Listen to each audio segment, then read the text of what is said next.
Next, colleagues, let's think about what goes on between Gawain and the lady. She comes into Gawain's bedroom, she comes into his bed, she undoes the curtains that surround his bed, sits on his bed, and attempts to seduce him, or rather to make him seduce her.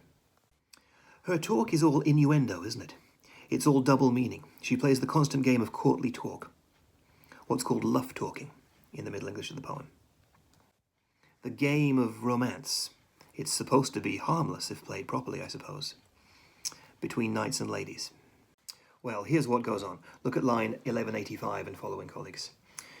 It was she, the lady, looking her loveliest, most quietly and craftily closing the door, nearing the bed, then cast up the curtain and crept inside, then sat down softly at the side of his bed. Line 1218. But my gracious lady, Gawain says, if you grant me leave, will you pardon this prisoner and prompt him to rise? Then I'll quit these covers and pull on my clothes, and our words will flow more freely back and forth. Not so, beautiful sir, the sweet lady said. Bide in your bed, my own plan is better. I'll tuck in your covers corner to corner, then playfully parley with the man I've pinned. We are left all alone, with my husband and his huntsman away in the hills. You're free to have my all. Do with me what you will. What's going on here, colleagues? And of course this happens 3 times, doesn't it? 3 days in a row. I think that what's going on is a Christian critique of courtly talk, a Christian critique of courtly love on the part of the poet, just as there may be a critique that we mentioned last time around of the constant mirth, merrymaking and gaiety in the 2 courts and castles. I think the poet loves courtly ideas, courtly culture. He's fascinated by everything he sees around him in the world. I think he loves the world of nature, he loves the world of culture, but he's profoundly convinced that there is something better than any kind of culture, than the best of the culture he lives in. He loves romantic stories of knights and ladies, but he knows there's something better than romance between knights and ladies. Certainly he's clear that if Gawain allowed himself to be seduced by the lady, a mortal sin would be committed, and one or both of them would go to hell.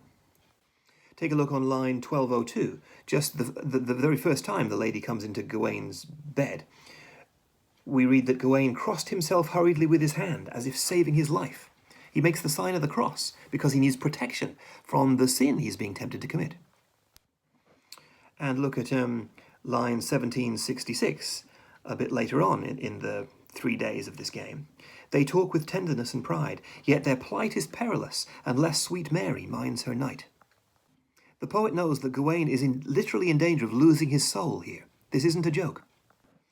We might also mention the comparison between the very detailed description of the hunts and the cutting up of the animals, which is done by Bertilac, that's his part in the game, and the relationship between Gawain and the lady.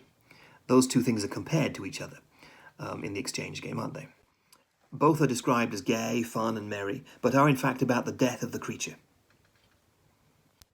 Gawain stands to be slaughtered and killed spiritually by yielding to the temptation of adultery, just as the animals get slaughtered and killed by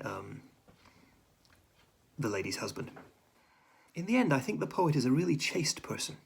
I think he loves everything he sees around him in both nature and society, but is not attached to them. He is detached from them spiritually.